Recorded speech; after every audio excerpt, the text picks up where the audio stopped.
नमस्कार, मैं पूनम और आप देख रहे हैं सरल न्यूज। आपको बता दें, दिल्ली विधानसभा चुनाव को लेकर तीनों पार्टियों ने लिस्ट जारी कर दी है और इस बार बीएसपी ने भी अपनी लिस्ट जारी की है। तो हमारे साथ मौजूद है चरणजीत कौर, जो कि बीएसपी से उम्मीदवार हैं मालवीय नगर विधानसभा से। सीधा मैम से जुड़ेंगे, जानने की कोशिश करेंगे कि जिस तरीके से तीनों पार्टियां दिल्ली में अपना दमखम दिखा रही हैं, क्या बीएसपी इस बार कोई पकड़ बना पाएगी दिल्ली में।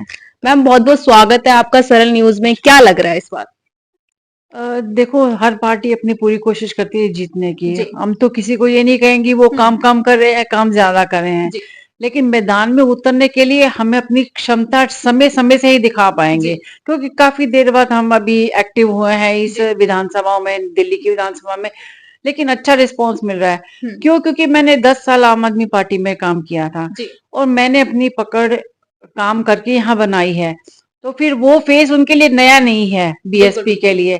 तो उन्होंने बीएसपी ने इसीलिए मुझे चुना कि मैं नॉन फेस हूँ, काम करती रही हूँ, लोगों से रूबरू हुई हूँ, फील्ड पे काम किया है, ग्राउंड पे काम किया है, लोगों के साथ अच्छे से जुड़ के काम किया है। तो इनको लगा कि मैं शायद इस लायक हूँ, तो इन्होंने मुझे बीएसपी की टिकट दी, विधायक की। मैम, जिस तरीके से आप 10 साल आम आदमी पार्टी में रही, बदलाव क्यों। थोड़ा सा आप देखें, कुछ जो रख रखाव चाहिए सड़कों का, पार्कों का, आपने इतने साल विधायक रहने के बावजूद भी वो बेसिक नेसेसिटीज लोगों को नहीं दी है, तो लोग परेशान है। तो क्योंकि वोट मांगने तो हम जाते हैं, नेता नहीं जाते हैं। जब हम जाते हैं, वोट हमारे कहने पे वो लोग देते हैं, तो उसके बाद जब काम नहीं होता तो वो हमें पकड़ते हैं बुला के, आवाज लगा के कि मैडम क्या हुआ, आपको वोट दिया था, ये सड़क देखो, मैडम क्या हुआ, सीवर बंद है, आप देखो। इसीलिए थोड़ा सा मन दुखी हुआ, क्योंकि हमने तो तन मन से लोगों के साथ काम किया था और लोग भी हमारे से जुड़े, हमने पूरी कोशिश की। लेकिन वो जुड़ाव का उनको कोई फल नहीं मिला। तो फिर इन्होंने, बीएसपी वालों ने देखा हमें, तो मैं इनके साथ जुड़ गई। मैम, जिस तरीके से आम आदमी पार्टी हो गई, कांग्रेस हो गई और बीजेपी हो गई, तीनों ने अपनी रेवड़ियों के पिटारे खोल दिए हैं। अगर सत्ता में बीएसपी आती तो क्या कुछ सुविधाएं लेकर आएगी जनता के लिए। देखो, सबसे पहली बात है, जैसे बात चलते ही आ रही कि फ्री की रेवड़ियां बांट रहे हैं, इनकी देखा देखी, आम आदमी पार्टी की देखा देखी, उन्होंने 2500 उन्होंने भी कहने शुरू कर दिए। अब वो तो सुना है कि बीजेपी भी कहना शुरू कर दिया है। लेकिन जो जुमला मोदी जी ने अपने चुनाव के लिए इस्तेमाल किया था 15 लाख का, वो जुमला कामयाब, उनकी वोटिंग बैंक में बढ़ा, लेकिन लोगों के बैंक में नहीं आया वो 15 लाख। तो धीरे धीरे लोग, अब भोली जरूर है जनता, लेकिन अब समझदार हो गई है। अब वो नेता ढूंढती है जो काम करते हैं, खाली जुमलेबाजी नहीं करते हैं। तो इसी बात को ध्यान रखते हुए ही बीएसपी ने आगे आगे वो खास मुद्दे देखे हैं जिसमें कि पानी लोगों को साफ मिले, जो कि इन्होंने वादा किया था, नहीं किया। सीवर की समस्या हो, सड़कें टूटी हुई नहीं हो, पार्क के रख रखाव अच्छा हो, ये सब चीजों को सबसे पहले ध्यान रखें। मुफ्त की रेवड़ी नहीं बांटेंगे। क्यों? क्योंकि मुफ्त की रेवड़ियां बांटने से सिर्फ वोट ही आएगा, उसके बाद परेशानियां बाकी लोगों को होती है, इनको नहीं होती। वो तो मैं इस जनता के अंदर से हूं, तो मुझे मालूम है। तो हम ऐसा कोई भी जुमला नहीं देंगे। जो बेसिक चीजें पहले सारी हम वो करेंगे, उसके बाद एक कोशिश ये सबसे जारी रखेंगे। जैसे रोजगार नहीं आजकल बेरोजगारों को मिला, कुछ छोटे छोटे लघु उद्योग देखेंगे कि जो आसपास महिलाएं कर सके, बजाय इसके कि मैं उनको को तुम 2000 लो। मान लो 2000 ना देकर उनको अपने रोजगार देते, वो 10,000 कमाएगी। हम क्यों निठल्ला बनाए उनको बिठा के कि लो भी तुम 2000 लो, सारा दिन हम सोते रहे और बैठे रहे। ऐसा नहीं, कुछ ना कुछ लघु उद्योग की योजनाएं हम बना रहे हैं। उन लघु योजनाओं को आज कारगर बनाने के लिए हमारी पूरा एजेंडा तैयार हो गया है। बस उसी को ध्यान में रखते हुए हमने आगे आगे बीएसपी को आगे लाना है। मैम, जिस तरीके से 10 साल तक अरविंद केजरीवाल की सरकार रही दिल्ली में, और वो लगातार ये भी कहते हैं कि दिल्ली में मैंने विकास किया है, दिल्ली की जनता मुझे पसंद करती है, तो विकास के नाम पे अगर वो वोट मांग रहे, तो क्या लग रहा है इस बार विधानसभा में। मैंने आपको वही पहला ये बात कही कि अब जनता भूल ही नहीं रही है, अब वो बहुत समझदार हो गई। क्योंकि उनके काम नहीं होते हैं, उन्होंने 3 बार विधायक बना के देख लिया, उनके काम ज्यों के त्यों ही हैं।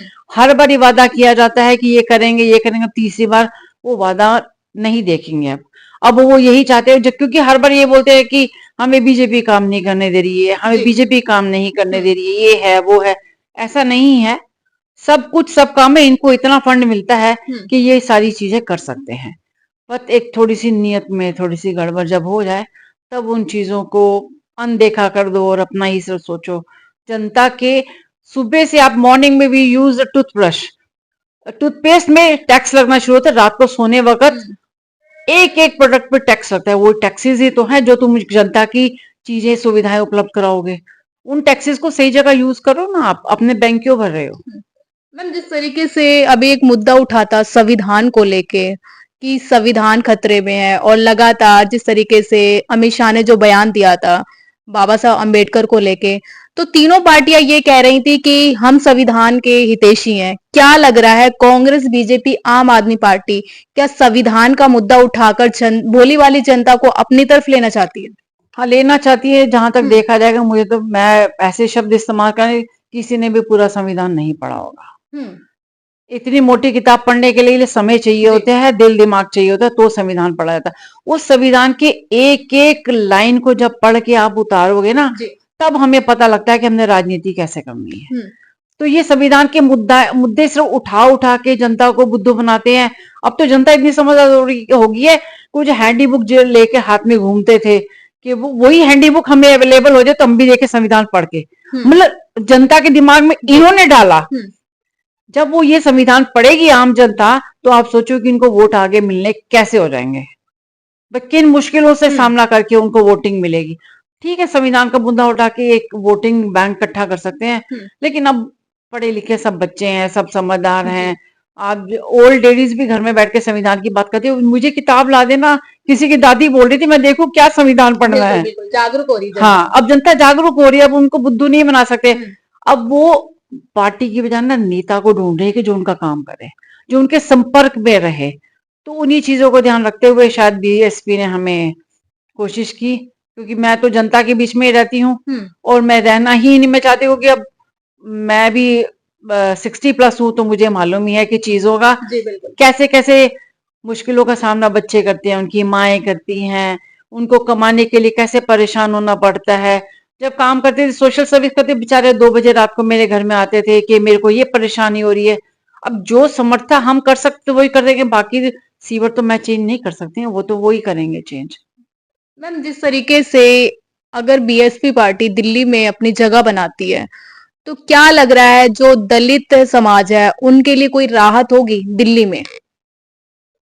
दलित समाज के लिए तो पहले से ही मायावती जुड़ी हुई है, वो तो ऐसी बात है ही नहीं। क्योंकि मैं अभी जब डोर टू डोर करने जाती हूँ, मैडम चिंता नहीं करिए, हम बीएसपी को ही वोट देते हैं।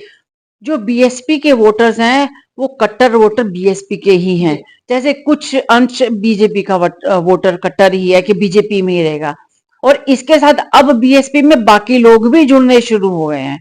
क्योंकि जैसे उन्होंने सबसे, अब देखो बाहर पार्क में बच्चे को खेलने जाएंगे, वहां ग्रास नहीं है तो कुछ नहीं किया, तो मायावती जी ने इतने अच्छे अच्छे पार्क्स बनाए हैं कि वो देखो कि उनकी टिकट लेके अंदर जाना पड़ता है उन पार्क को देखने के लिए।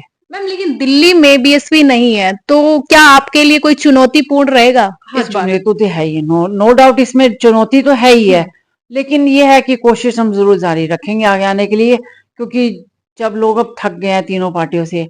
32 साल के विधानसभा के इतिहास में 12-15 साल इन्होंने सबको, तीनों पार्टियों को दे दिया।